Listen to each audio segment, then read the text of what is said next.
Hello mga ka-chicken! Welcome to my channel. So it's been a long time. So this is our first update after an unnecessary break that we have. So let's gonna have a tour to my Bantam Chicken fence. So look at there. So the Bantam chickens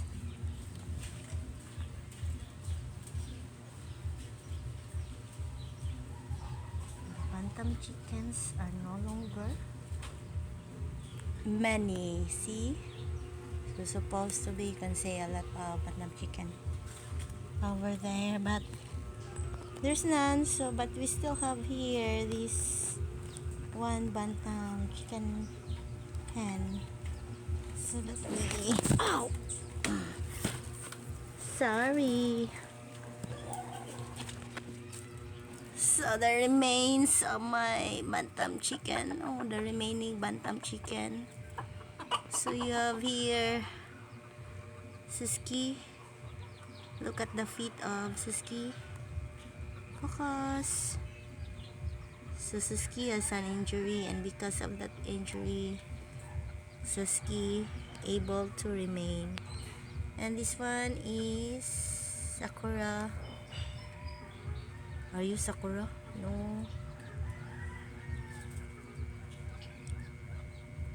I think the name is not Sakura, I forgot, but look at the injury. So it can no longer see on this side.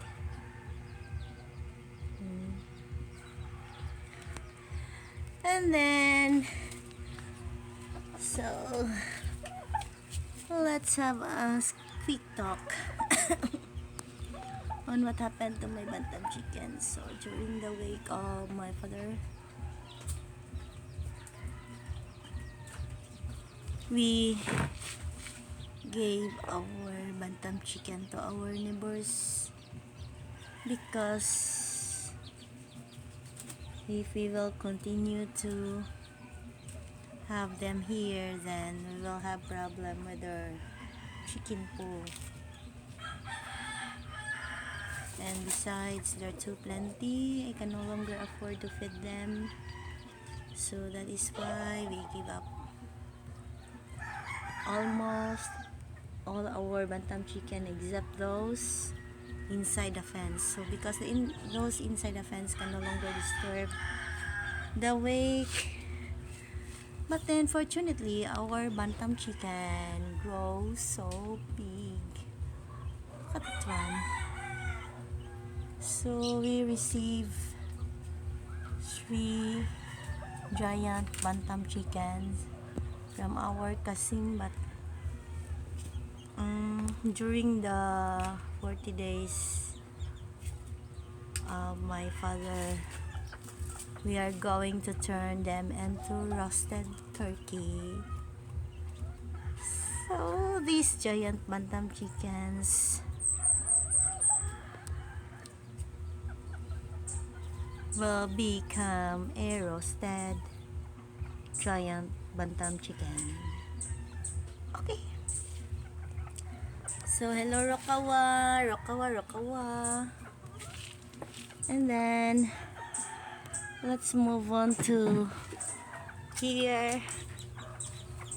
So these are my beautiful Bantam chicken. So they used to be inside the fence, but then I decided to let them go out because the wake is over, and then we can transfer the turkey over here once the other fence becomes dirty, very dirty. So we will transfer the giant Bantam chicken over here. And the hala somewhat yellow. We have here the Nana and her 4 friends. Oh, look at that. Nana, Nana, Nana. Nana.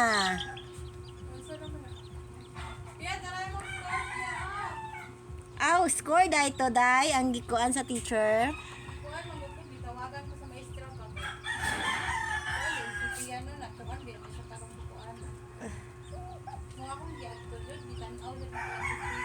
Unya? Oh. Oh. Bang, nagana. Agoy, Sophia J.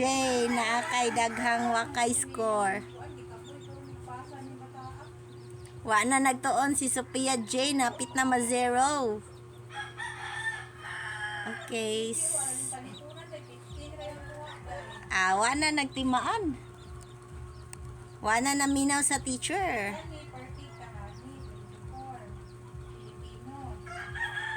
Ikaw ay Pilipino dahil Sophia Jane.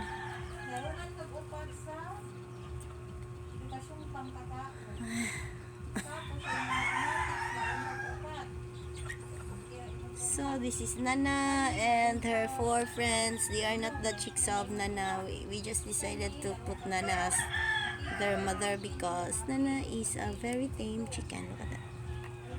See? Nana is a very tame one. And then here we also have Ava and her 4 chicks. Hi Ava. So the chicks are days old. So hala, walay water. But Ava is a very bad mother. You see? Ava is a bad mother.